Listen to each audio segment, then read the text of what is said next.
The first time my daughter told me I was useless, I thought I'd misheard her. Grief does strange things to sound. It bends words, softens cruelty at least at first. But then she said it again. Slower, clearer. Find somewhere else to die, she said, standing in the doorway of the house I had lived in for 42 years. You're useless now. My husband had been gone for 3 weeks. 3 weeks since the machines went quiet. 3 weeks since I'd learned how loud a house can be when one voice disappears. And 3 weeks since my daughter inherited everything. The house, the accounts, $33 million that my husband had built carefully over a lifetime. All of it, on paper, now hers. She didn't cry at the reading of the will. She didn't even look surprised. She nodded, signed, smiled politely at the lawyer. I told myself it was shock. I was wrong. That afternoon, she handed me a suitcase. Not gently, not angrily, efficiently. You can't stay here, she said. This place needs to move forward. Forward. As if I were an obstacle. Not a widow. I looked at the walls. The staircase my husband carried our daughter down when she broke her ankle at 7. The kitchen where we planned retirements, we never reached together. The bedroom where he died holding my hand. This is my home, I said. She laughed. No, she replied. It was Dad's. That was the moment something inside me stopped breaking and started observing. I didn't scream. I didn't beg. I packed. Because when someone wants to erase you, resistance only gives them a show. By sunset, I was standing on the driveway with a single suitcase and a purse that felt too light. She didn't hug me. She didn't look back. The door closed with a sound I will never forget, not loud, just final. I slept that night in a small hotel near the freeway, the kind with beige walls and a Bible in the drawer. I didn't cry. I stared at the ceiling and replayed her words. You're useless now. The next morning, I called the lawyer. Not to fight, not to argue, just to ask a question. He laughed, not cruelly, not kindly either. The laugh of a man who knows something you don't and knows you're about to learn it. Did you even read the will? He asked. My heart didn't race. It slowed. Because in that moment, I remembered something. Something my husband had said years ago, late one night, when we were updating documents and drinking cheap wine. If anything ever happens to me, he'd said, promise you'll read every word. I had laughed then. I wasn't laughing now. I'd like to see it, I said. The full version, not the summary. Not the parts my daughter had waved in the air like a victory flag. Every word. The lawyer paused. Then he said, very softly, oh, this is going to be uncomfortable for her. The lawyer didn't send the will right away. That should have been my first clue. Come in, he said. It's better if you see this in person. So I did. I sat in the same chair where my daughter had sat 3 weeks earlier, legs crossed, confident, already rearranging her future in her head. I wondered if she'd noticed the weight of the paper in her hands, or if she'd only seen the numbers. The lawyer placed the document on the desk between us. Thick, precise, unforgiving. This, he said, tapping the first page, is what people skim. He turned a few pages. And this, he continued, is where the truth lives. He didn't read it aloud. He slid it toward me. Take your time. I read slowly. Pain teaches you patience. Yes, my daughter was named. Yes, she inherited the house. Yes, the assets were valued at $33 million. Everything she'd already thrown in my face. Then I reached the paragraph no one had mentioned. The sentence buried beneath the confidence. The sentence written in my husband's handwriting converted to type, but unmistakably his voice. The residence located at, I knew the address by heart, shall be held in trust under the following conditions. Trust. That word changes everything. My fingers trembled as I kept reading. Not because I was emotional, because I finally understood. The beneficiary may reside in the property, provided the surviving spouse is granted lifetime, uninterrupted occupancy of the master residence and all common living spaces. I stopped breathing. The lawyer watched my face carefully. "Keep going," he said. "Any attempt to remove, displace, intimidate, or otherwise coerce the surviving spouse from the residence shall constitute a violation of this trust." Violation. Such a cold word for something so personal. I swallowed and read the next line.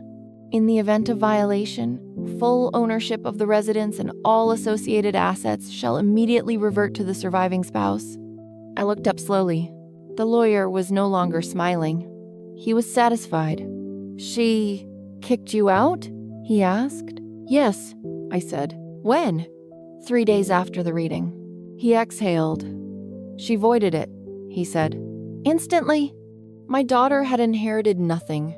Not the house, not the accounts, not the future she'd already spent in her mind. "But," I asked quietly, "she has access to the money." "For now," he replied, "which makes this worse for her." He leaned back. "Your husband anticipated this," he said. He was very clear. Clear. That was my husband. Always calm. Always 3 steps ahead. "He also included this," the lawyer added, sliding another page forward. "Should the surviving spouse be removed prior to formal notification, damages incurred including emotional distress, relocation costs, and reputational harm shall be recoverable from the beneficiary." Reputational harm. I almost laughed. The lawyer folded his hands. "She didn't just lose the house," he said. "She exposed herself." I thought of the suitcase, the driveway, the words "find somewhere else to die." "Does she know?" I asked. "No," he said. "She didn't read past the headline." Of course she didn't. "What happens now?" I asked. The lawyer's eyes hardened. "Now," he said, "we inform her." He picked up the phone. "I'll call her in." For the first time since my husband died, I felt something other than grief.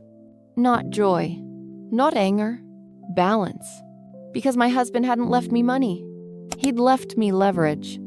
And my daughter was about to learn the difference. My daughter arrived late. That was her habit control through delay.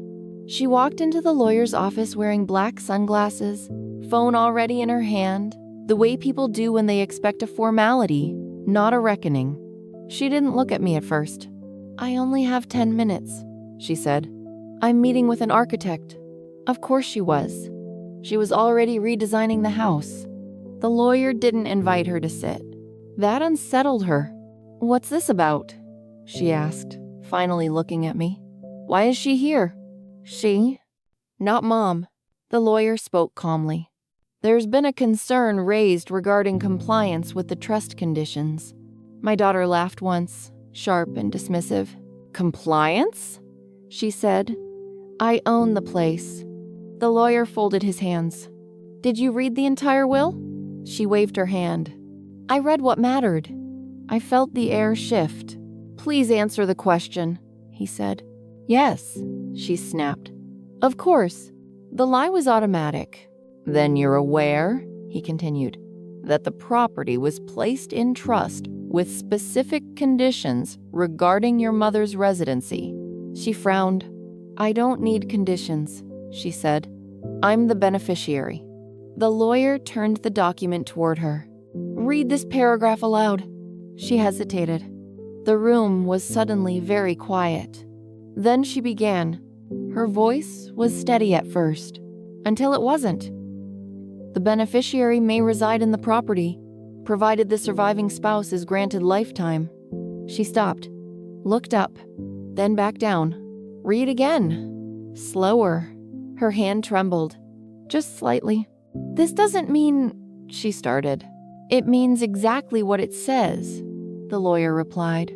Her sunglasses came off. Her eyes flicked to me, confused, then sharp. "You told me to leave?" the lawyer said calmly. "Did you not?" I didn't answer. "He didn't need me to." "You forced her out," he continued, "with verbal intimidation. That's not, she began. Is it? He asked. Silence. Her mouth opened, closed, opened again. Dad wouldn't do this to me, she said finally. The lawyer tilted his head. He did this for her. The color drained from her face. What happens now? She asked, her voice too thin. The lawyer didn't rush his answer. Ownership of the residence and all associated assets reverts to the surviving spouse, he said. Effective immediately. She laughed. A strange, hollow sound. You're joking. I'm afraid not. She stood up so fast her chair scraped the floor. This is insane, she said. She's manipulating you. The lawyer didn't look at me. He looked at her. You manipulated the will by not reading it, he said. That's not her fault. She turned to me then. Finally. Her eyes burned. You planned this, she said. I met her gaze calmly. No, I replied. You did. Her phone buzzed. Once. Twice. Emails. Alerts. The beginning of consequences. The lawyer stood. I suggest you contact your own counsel, he said. This meeting is over. She stormed out. Didn't slam the door. She didn't have the strength. I stayed seated. The lawyer exhaled. She's going to fight, he said. I know, I replied. But she already lost, he added. I looked down at my hands. They were steady, because my husband had known something I'd only just learned. The most dangerous thing in the world is a woman who's been dismissed and finally read the fine print. I didn't go back to the house right away. Power doesn't need to hurry. My daughter tried damage control before the sun went down. Calls, texts, voicemails layered with panic and accusation. You're ruining everything. This isn't what Dad meant. We can talk like adults. Talk. The word people reach for when leverage slips. By morning, the tone changed. Softer. Strategic. I overreacted, she said in a message. Grief made me say things I didn't mean. I listened to it once. Then I saved it. The lawyer advised patience. Let the paperwork settle, he said. Let her show her hand. She did. Within 48 hours, she posted online. A vague message about betrayal. About being pushed out. About how money changes people. Friends commented with sympathy. None of them knew the address she'd forced me out of. None of them had heard her words. On the third day, I went home. The driveway looked the same. The oak tree my husband planted still leaned toward the afternoon sun. The porch light still flickered the way it always had. But the house felt offended, as if it had been waiting. The locksmith met me there. Professional, quiet. He changed the locks without commentary. I watched my old keys become useless. It felt appropriate. Inside, the air was stale. Furniture had been moved. Boxes stacked by the stairs. Plans. Interrupted. I walked room to room slowly. The living room, where she'd stood, telling me to find somewhere else to die. The kitchen where she'd poured herself wine while I packed. I didn't rush past any of it. A neighbor waved through the window. She'd seen me leave with a suitcase. She saw me return with authority. Her eyes widened. She smiled. My daughter arrived an hour later. No warning. She parked crooked, stormed up the steps, and rattled the door. Open this, she shouted. You can't just lock me out. I opened it halfway. This is my house, I said calmly. She stared past me, at the familiar walls, the photos already back in place. You can't do this, she said. People will talk. They already are, I replied. She lowered her voice. You humiliated me, she hissed. I met her eyes. You exiled me, I said. Humiliation implies an audience. She looked around, desperate now. Where am I supposed to go? The question surprised me. Not because I cared, because she finally understood how it felt. I hear there are plenty of places, I said. You'll figure it out. She laughed, sharp and cruel again. You think you won? She said. This isn't over. I nodded. I know, I replied, but it's no longer yours. She left without another word. This time, I didn't watch her go. That night, I slept in my bed for the first time since my husband died. The mattress still held his shape. Grief came in waves. But so did something else. Justice doesn't always arrive loud. Sometimes it arrives with a key that finally fits. She went public the way desperate people do, carelessly. By the end of the week, my phone started ringing with unfamiliar numbers. Old friends, distant relatives, people who hadn't checked on me when my husband died but suddenly had opinions. I heard there was some kind of dispute, one woman said delicately. Families fall apart over money. Another sighed as if grief were gossip. I listened. I thanked them. I said very little. My daughter's version spread quickly. That I was confused. That I was being manipulated. That grief had made me unstable. She never mentioned the words she'd used. She never mentioned the suitcase. And she certainly didn't mention the trust. She posted again online. Longer this time. About daughters who are punished for being honest. About mothers who can't let go. I recognized the tactic immediately. If you can't control the facts, control the story. I didn't respond. Not once. Silence is unsettling when someone expects a fight. Instead, I let the lawyer work. Quietly, methodically. The first account was frozen on Friday afternoon. A precaution, the bank called it. The second followed on Monday. Access restricted pending review. By Tuesday, the temporary spending my daughter had enjoyed for weeks was over. She called me that night, furious. "What did you do?" she demanded. "I read the will," I replied. "You're destroying my life," she said. I leaned back in my chair. "No," I said calmly.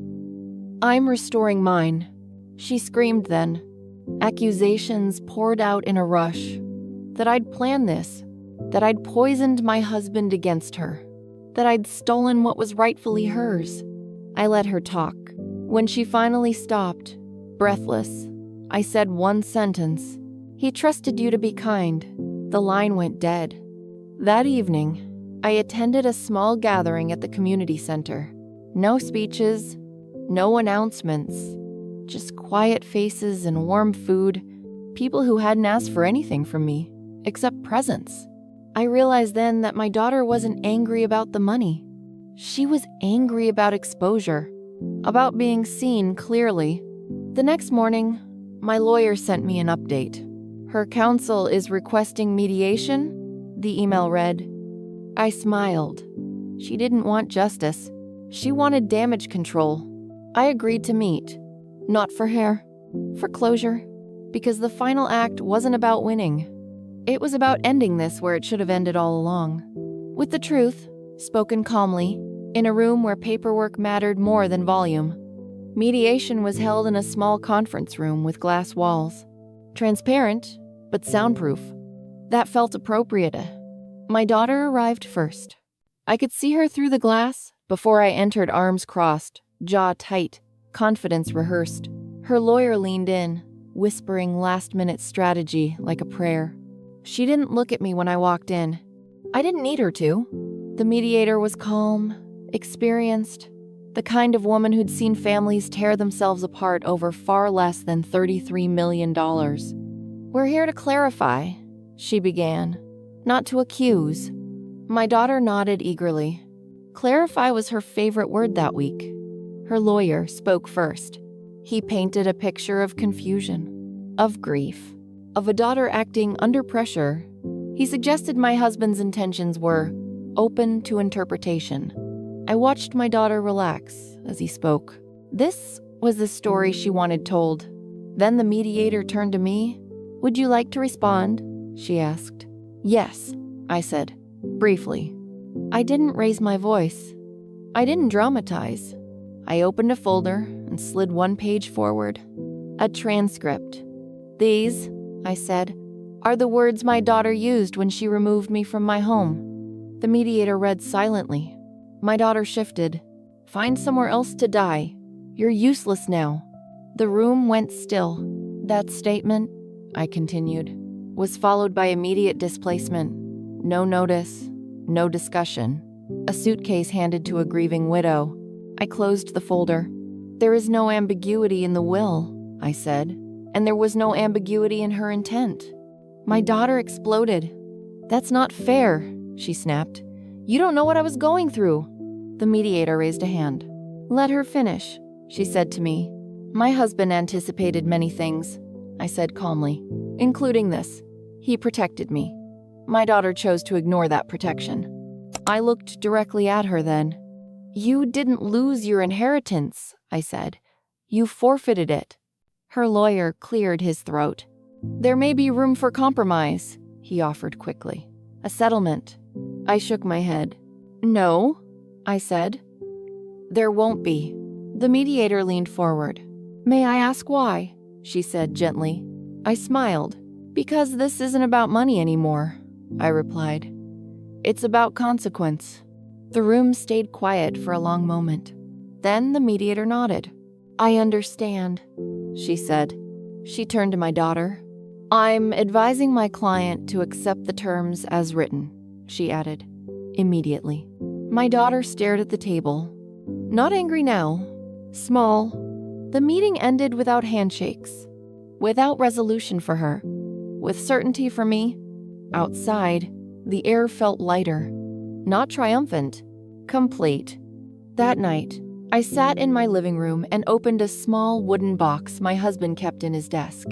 Inside was a note. One I'd never seen. "If you're reading this," it said, "then she chose cruelty over compassion. I'm sorry you had to learn it this way, but I trust you to finish this with grace." I folded the note carefully. Grace, I realized, doesn't mean mercy without memory. It means standing still while the truth does its work. The fallout didn't arrive all at once. It came in waves. Quiet at first, then impossible to ignore. The first calls weren't from family. They were from people my daughter had relied on without thinking. Financial advisors, project managers, acquaintances who had assumed the money would always be there. Deals paused. Plans reconsidered. Invitations stopped coming. Money doesn't just open doors. It explains why some doors were open in the first place. She tried to outrun it. New circles. New versions of the story. But stories collapse when facts don't cooperate. The trust documents were public record now. The mediation notes were confidential, but reputations have a way of leaking. People began asking careful questions. The kind you can't answer loudly. She showed up one afternoon unannounced. Not angry. Tired. She stood on the porch, hands in her pockets, like a stranger who had forgotten the right tone.